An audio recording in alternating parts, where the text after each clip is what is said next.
Ancient philosophers did not believe in one God. Monotheism. Many philosophers in the ancient world are often interpreted by modern people as being monotheists, meaning they believed in only one God, which supports the idea of natural revelation. However, in reality these philosophers did not believe in one God in the same way as modern monotheists, and I will explain in this video.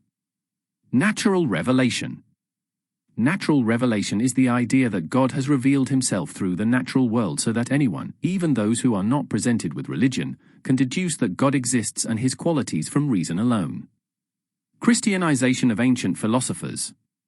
In medieval times, Christian theologians took ideas from ancient philosophers to show that intelligent people from the past with no access to the Bible reasoned that there was a God, which proves natural revelation.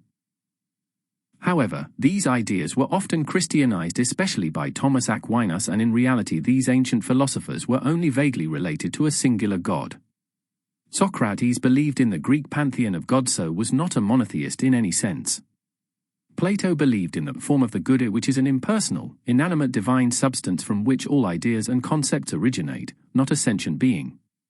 Plato also references the gods Zeus, Apollo, Hera, Poseidon, Athena, and Hermes as real entities that exist, proving he was not a monotheist. Aristotle believed in a divinity that acts as a prime mover, not a supreme entity that governs the universe. Aristotle also references the gods Zeus, Hera, Poseidon, Apollo, Aphrodite, Ares, and Artemis as beings who exist in reality, showing he was not a monotheist. Xenophanes believed in a supreme divinity that is eternally separate from the world, not a creator god. Cleanthus believed in a divine presence that is one with the universe, not a creator god. Cleanthus references Zeus, Apollo, and the Moirai fates, showing he was not monotheistic. Thales believed in a singular divine principle of nature which he identified as water, not a supreme god, and often referenced the Greek gods. Anaximander believed in a transcendent infinite principle called apeiron, not one god.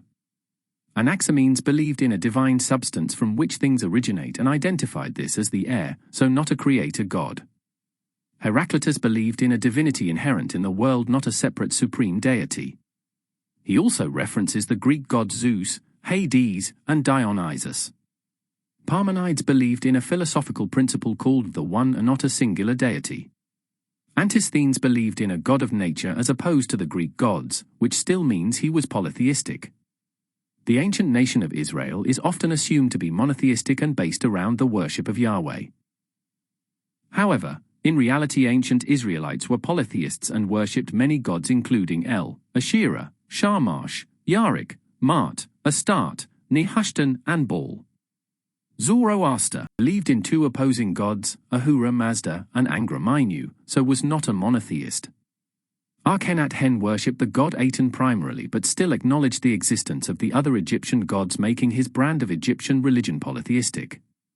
Ancient Hindus believed in a deity, Brahma, that existed in various forms as many gods, so were not monotheistic. In ancient China, they worshipped a god, Shangdi, who ruled over many other deities, so were not monotheistic. Native Americans believed in a great spirit called Wakantanka in Sioux culture, which was an omnipresent presence, not a deity, and also worshipped many spirits among them. Modern translations have rendered Wakantanka as Great Mystery instead. Aztecs believed in a pantheon of over 200 gods, so were not monotheistic. The monotheistic principle was forced onto Aztecs by misinterpreting the concept of general divinity of Teotl by Christian conquistadors. Thanks for watching. I will make my next video about how Jesus was not perfect as soon as I can.